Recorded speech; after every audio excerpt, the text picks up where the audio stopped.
as you know, that in this semester we are going to talk about writing compositions. So, before actual writing, we have some pre-writing steps, okay?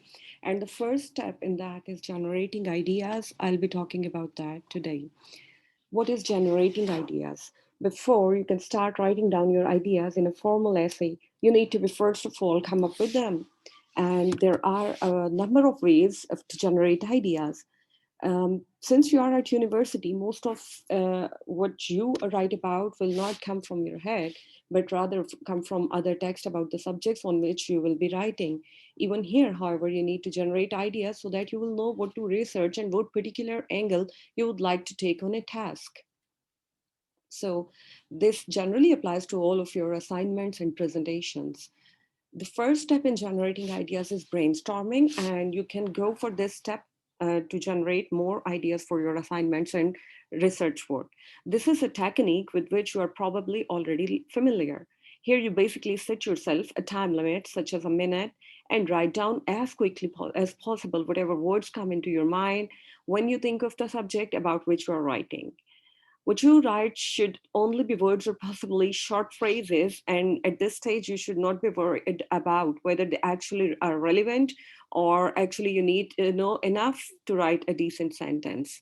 The main purpose of brainstorming is to let ideas flow freely without worrying about how much you know or you don't know. So, the basic purpose here is girls that you're not going to be worried about writing sentences, writing paragraphs, just whatever comes to your mind, just write it down in a jumbled way. Later on, you're going to organize it. Another way to generate ideas is make notes. Making notes is similar to brainstorming, except that these are more structured, and you could make lists or use mind maps and spidergrams. Whatever you write down is organized in some way, because here you are making notes and it involves writing it. Another way is speed writing. Normally, when you're writing your essays, you're trying to think of what to say, and then as you're writing it, you're worrying about spelling and grammar. Trying to do too much at once, especially worrying about the rules of grammar and spelling, does not help you to be creative.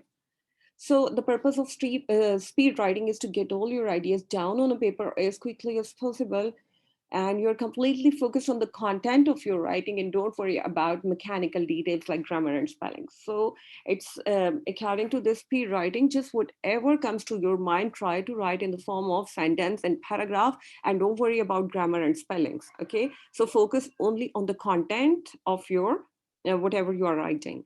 In many ways, it's quite similar to brainstorming, except that this time, instead of just writing words and phrases, you actually write complete sentences which don't need to be corrected at this stage. Note, however, that after doing a speed written draft of any work, you need to do lots of editing. So don't worry about this step, because when you are going for actual writing, you'll see that your writing material contains a lot of mistakes and you have to edit a lot, but it's in the initial stages. Any speed writing that you do should be much longer than your finished product, as you will include only your best ideas in your final draft. So don't be confused about this step as well. So for example, if you're writing 5 pages, maybe when you are going to edit and proofread your whole material, you are going to end up with 2 pages, because it's all about then organization of your content, and you're going to write your best ideas in the best possible language. Another way of generating ideas is to sleep on it. Whenever the teacher gives you an assignment or whenever a task is given to you, just start thinking about it. You should analyze it, you should memorize it, and write it on a small piece of paper and carry it around with you. So when you are sitting on a bus, waiting for a lecture to begin, walking in the street, etc., you can be thinking of how you'll tackle the task. Carrying a small notebook around with you in which you can jot down ideas may be useful. And similarly, you can keep your notes in your mobile phones as well. You could try thinking about your task while lying in bed about to fall asleep. You may find that when you wake up in the morning, you have found an interesting way of approaching the task you have been assigned, and then you will need time to think about a subject before you start writing about it. Although you may not start writing the day you are assigned a task, you should at least begin thinking about it immediately. Okay, as you know that we don't have such writing practices in our colleges, okay? So whenever you are given a task, just start thinking about it. And the phrase means sleep on it means that you are not going to forget about your topic. You just think about your topic the whole day, wherever you're going, no matter whatever you are doing, just think about your topic and write small notes, whatever comes to your mind. Another technique is use questions, and by asking specific questions of who, where, how, when, you're going to generate more ideas. Okay, you may need to be creative and interpret questions in a novel way to apply them to your particular topic. If you're writing an essay about pens, how would you interpret this question? What type of person is X and what type of person uses a pen? Then you're going to describe the uses of pen in a creative way. Discussion is another way to generate ideas, and you are familiar with this already because you are doing assignments and presentations in the form of groups and pairs.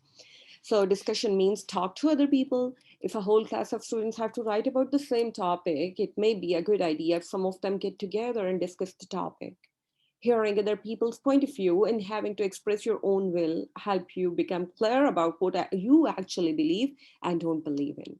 You could also discuss your ideas about the topic with your teacher before you even begin to write. And ask your parents what they think about the topic you have to write about. Join a chat room on the internet just for discussion. Talk to yourself if you can't find anyone else. And sometimes talking to yourself is also like a very useful discussion. It's another way to generate ideas, draw or look at pictures. If you are a visual learner who is good at drawing, you may find drawing pictures more useful than brainstorming with words as described above. Draw what you feel about the topic and then describe it in words, what you have drawn. And alternatively, you could simply look at photographs, pictures that others have produced. If I had to write about terrorism, just looking at the photographs of the World Trade Center after it was attacked would arouse lots of feelings, thoughts, and ideas in me that I could then write down on the piece of paper. But that depends. If you are a visual learner, uh, drawing something or looking at pictures going to help you to generate more ideas. Visualization. This technique will be demonstrated by your teacher, and you basically try to forget everything else and imagine yourself in a particular situation. Again, if you're writing about terrorism, you could try to imagine yourself being one of the passengers on one of the planes that has been hijacked and you're about to crash into the World Trade Center. This visualization should help you to write about the experience being a victim of terrorism. So visualization basically, girls, means here that you imagine yourself in a situation and experience the whole situation in that way. Uh, Another important technique is read around the topic. At university, whatever you are asked to write about will probably be based on some text you are dealing with in the class. Even if you have already read the text, read it again with the specific task you have been asked to do in mind. Also consult other texts from magazines and encyclopedias that will help generate articles about the topic, and they'll give you a broader perspective. If you read such texts actively, questioning them, applying the ideas to your life, as well as ideas you may find in the text, you will also come up with some of your own. So the tip is that you read about the topic and you read extensively and apply those ideas into your thinking, and you're going to get more ideas. Role play is another technique for actively generating ideas, either on your own or with the help of friend. You can act out being in a particular situation and be aware of what you are feeling and doing. Actually, role playing a situation will help you focus on the details. And again, writing about terrorism, you could play the role of the terrorist while your friend plays the role of passenger on the plane. And your friend may ask you questions like, why are you doing this? You'll die too. What's so important that you are prepared to die? Trying to answer such questions from the point of view of the terrorism will give you valuable insights into what you believe to be the motivation for terrorism. So, girls, these were some of the techniques to generate ideas. I hope it helps. Thank you.